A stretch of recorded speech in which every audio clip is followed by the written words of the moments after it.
Հանգուցալուծումը միանշանակ կանոնական կարգով է լինելու, մեր եկեղեցու կանոնական կարգով։ Այս քայլով Փաշինյանը ուզում է աշխարհին ցույց տալ, որ նա չի պայքարում եկեղեցու դեմ, բայց բոլորս Հայաստանում ապրողները գիտեն, որ նա սրբազաններին, քահանաներին կալանավորում է եւ պայքարում է եկեղեցու անկախության դեմ։ Նա փորձում է ցույց տալ, որ սա ներեկեղեցական խնդիր է, սակայն մեր հայաստանյան եկեղեցու arczepiskoposներից շատերը,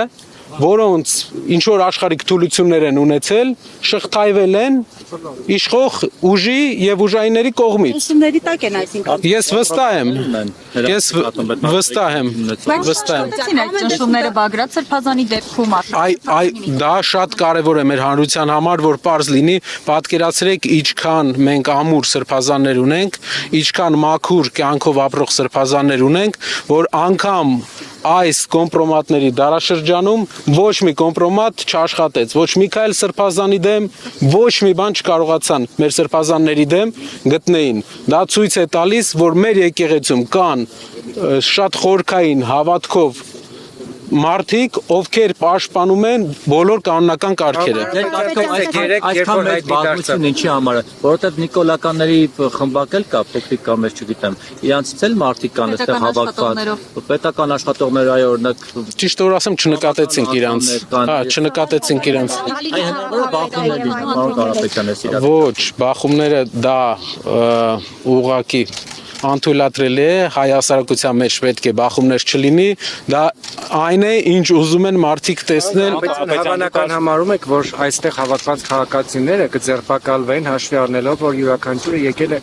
մասնակցելու եկեղեցու պաշտպանությանը, գրեթե նույն հայտարարությամբ ձերբակալվեց Սամվել Կարապետյանը։ Բոլորս եկել ենք մասնակցելու եկեղեցու պաշտպանությանը։ Ձերբակալվել։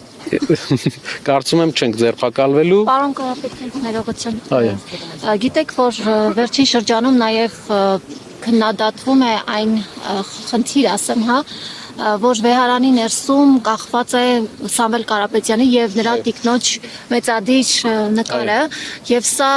շահարկվում է։ Այո։ Խնդրում եմ, ասեք ինչու է կախված եւ դուք ինքներդ ինչպես եք վերաբերվում նրան, որ քաղաքացիական անձանց նկարներ են կախված վեհարանի ներսում։ Շատ շնորհակալ եմ, հարցի համար շատ կարևոր հարց է։ Ներկայացնեմ հարցի բնույթը, որտեղ մեր հարությունն էլ հետաքրքիր կլինի։ Նկարը Սամվել Կարապետյանի, ինչպես նաև հայ եկեղեցու մյուս բարերարների կախված է վեհարանում, քանի որ վեհարանը հոգևոր, ինչպես Ալեքսանյանը Ալիկը ներկայացրել է, դա կաթողիկոսի աշխատանքի վայրն է։ Վեհարանում, որտեղ որ տարբեր պատմական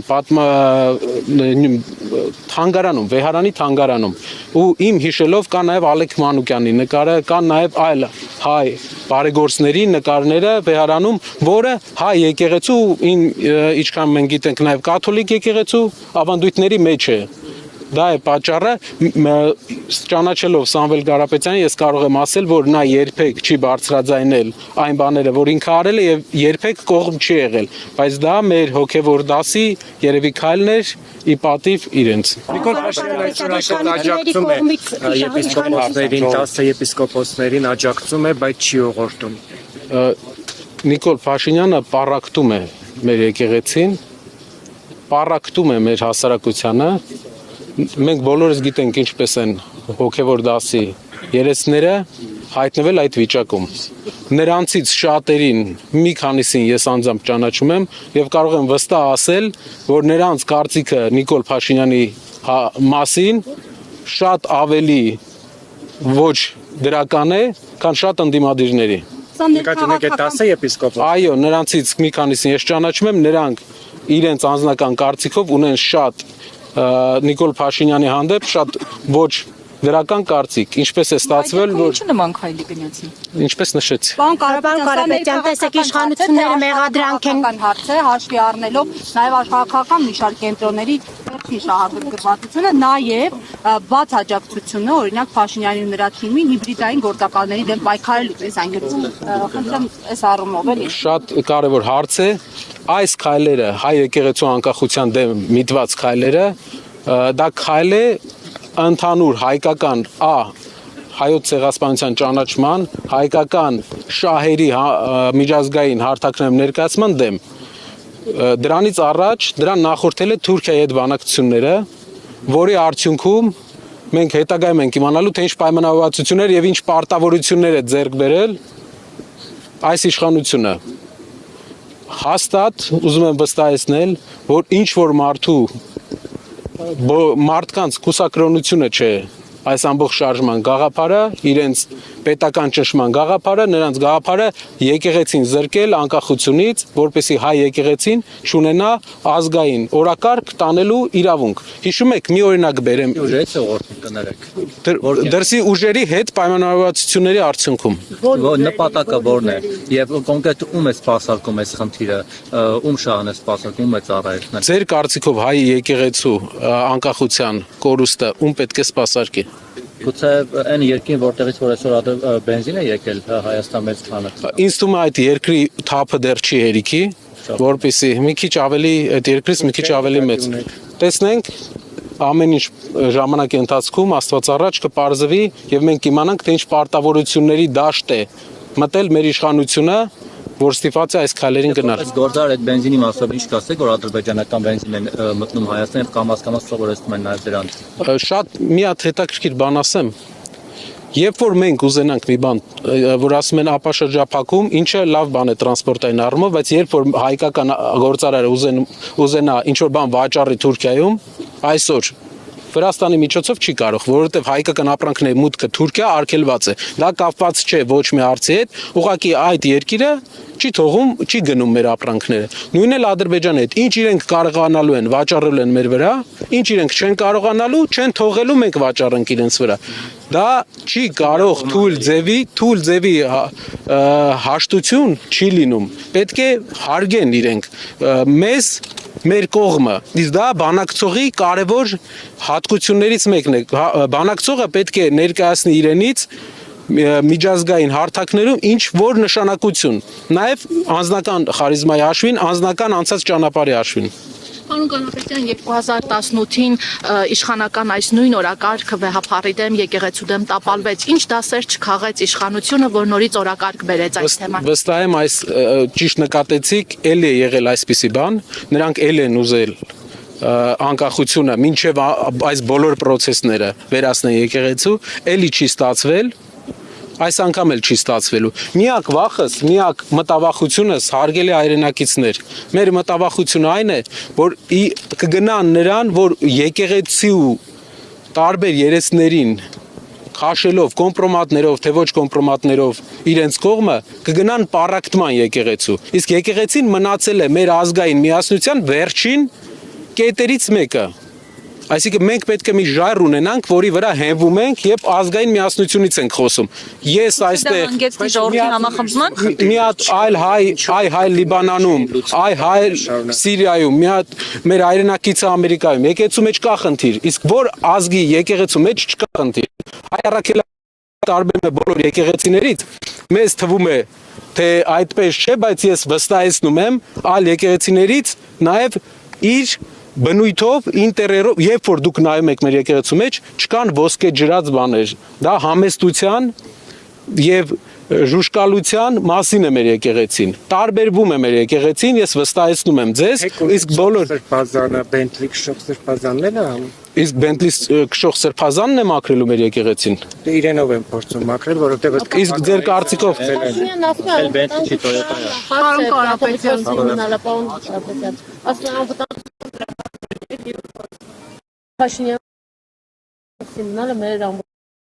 Ուրիշ մարդու մնալն է մեր երկրի անվտանգությանը շատ կարևոր հարց, որովհետև թույլ բանակցելով ամեն անգամ ինչ որ բան տալով մենք հասնում ենք այսօրվան։ Իդեպ պարոն Կանապետյան, մի կարևոր բան, Կայա Կալասի հայտարարությանը շատ անդրադարձ չեղավ, սա կարծում նաև ձեզ կարող է վերաբերել որպես ընտրությունների հայտ ներկայացրած քաղաքական ուժ, Բացուրեն Մոլդովայի օրինակով Փաշինյանը աջակցություն է խնդրել Եվրոպայից, Արևմուտքից, որ աջակցեն իրեն ընտրությունների։ Եթե ամեն ինչ թափանցիկ լինի, մենք խնդիր չենք տեսնում։ Եթե ամեն ինչ թափանցիկ լինի, կան ստրուկտուրաներ, կան կառույցներ, որոնց հետ կարելի է աշխատել։ Ես մեծ ներողություն, այսինքն աջակցություն է խնդրում, որ Մոլդովայի օրինակով իշխանություններին աջակցեն, այսինքն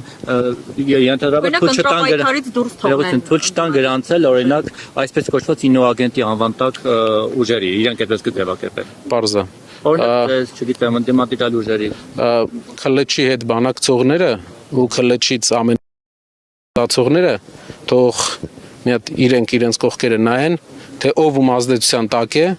եւ ով ում օրակարգն է առաջ տանում։ Ես մեկ շարունակեմ։ Ես մեկ, երկրորդը հայ հասարակության մեջ կա փոփոխության պահանջ։ Բոլորս միահամուռ կերպով, բոլորս փողոցում, մարդկանց հետ շփման մեջ այս օրերի ընթացքում մենք բոլոր տեղերը տեսել ենք, որ մեր ժողովուրդը ուզում է փոփոխություն։ Մեր ժողովուրդը ուզում է կայունություն եւ նաեւ համերաշխ, որ ապրենք մեր երկրում, ոչ թե 3 միլիոնով իրար հետ խնդիրներ ստեղծենք։ Այդ փոփոխությունը քաղաքական ուժերը եւ քաղաքական դաշտը պետք է ապահովի։ 3 միլիոն վարչապետը մի երկրի համար շատ է։ Երկիրը պետք է ունենա մի վարչապետ, երկիրը պետք է ունենա 3 միլիոն քաղաքացի, ովքեր ապրում են ոչ թե աղքատության մեջ, ինչպես այսօր, ոչ թե 500,000 աղքատ մարդ, որը 7 տարվա ընթացքում 3 թե 4% է աղքատությունը նվազել։ Տնտեսական աճի ասում են շատ լավ է, բայց 7 տարվա ընթացքում այս պայմաններով եթե գնա, եթե այս աղքատության անկումով գնանք, աղքատությունը Հայաստանում կաղթարվի մոտապես 85 տարուց։ Հուսով եմ բոլորդ ներկա կլինեք այդ իրադարձությանը, բայց չեմ կարծում, որ այստեղ մարդ կլինի, ով կտեսնի աղքատության աղթարումը այս տեմպերով։ Մենք պետք է շատ արագ, շատ ակտիվ փոփոխություններ անենք մեր երկրում, որպեսզի կարողանանք տնտեսական ավելի մեր գյուղերի բնակչությանը, մեր փոքր քաղաքների բնակչությանը աղքատությունից անենք, բայց այսօր քաղաքական թեմատիկայով ես մի քիչ գնացի ավելի շատ ձեր հարցի հետևից քաղաքական թեմատիկայի, խնդրեի ավելի շատ կենտրոնանանք այն միասնականության վրա, որի վրա մենք աշխատում ենք այսօր եւ թույլ չտանք որևէ անախորժություն, այլ միայն այսօրը լինի ամերաշխություն։ 3 ԿՊ-ից ասում էին, որ դուք քաղաքական այսպես ենթատեքստ եք տալիս, գալիս եք թեև եպիսկոպոսների հայտարարության մեջ էլ կա քաղաքական ենթատեքստ, ամեն դեպքում ասում են հայ հարայ հասե քաղաքական օրակարգերով գնում են մայրացվող։ Եկեղեցու ներքին գործերի մեջ եք խառնում այդ Քոչարյանն ու Տաշիրեն գալիս են։ Եկեղեցու ներքին կաթողիկոսը մենք որպես հավատավոր հայորդիներ գիտեք, որ միշտ հայտարարել ենք եւ իրենք էլ գիտեն, որ բոլորն էլ գիտեն, որ մենք միշտ այստեղ ենք լինելու, միշտ լինելու ենք մեր եկեղեցու կողքին։ Ինչ վերաբերում է եկեղեցու գործերին, երևի հայկական բոլոր առաջնորդներից ամենաշատը իրենք են անում, լինելով իրենցից շատերը չունենալով քրիստոնեական հավատ, որի մասին իրենք արտահայտվել են, այսինքն այն մարդը, ով համակարգում է եկեղեցու դեմ արշավը, նա չի հավատում, քրիստոնյա չէ։ Նա հայտարարել է այդ մասին։ Ինչի մասին է խոսքը։ Իրանք ուղղակի քաղաքական օրակարգ են անում։ Մենք ունենք նախագահի պաշտոն մեր երկրում։ Ասում են շատ լավ մարդ է, բայց երբ ԿՊԱ-կանը դարձավ նախագահ, մենք զգում ենք նախագահն ինչ գործ է անում։ Նույնն էլ ուզում են բոլոր մյուս կառույցների վրա։ Երբեք ԿՊԱ-կան չի եղել։ Չի եղել։ Հայացքները պարոն Կարապետյան չպատասխանեցիք իմ հարցին, եթե որոշեն արևմուտքի աջակցությամբ չգրանցել ընդդիմադիր ուժերին, այդ թվում ձեզ ինչ եք անել եւ ինչ եք անում, որ կանխեք այդ։ Դա երբ այդպիսի բանի խնդիր լինի, արդեն մենք հանդես կգանք քայլերի, եթե ամեն ինչ թափանցիկ լինի, մտահոգություն չունենք։ Եթե ամեն ինչ թափանցիկ լինի, ես վստահ եմ մենք մտահոգություն չունենք։ Շնորհակալ եմ։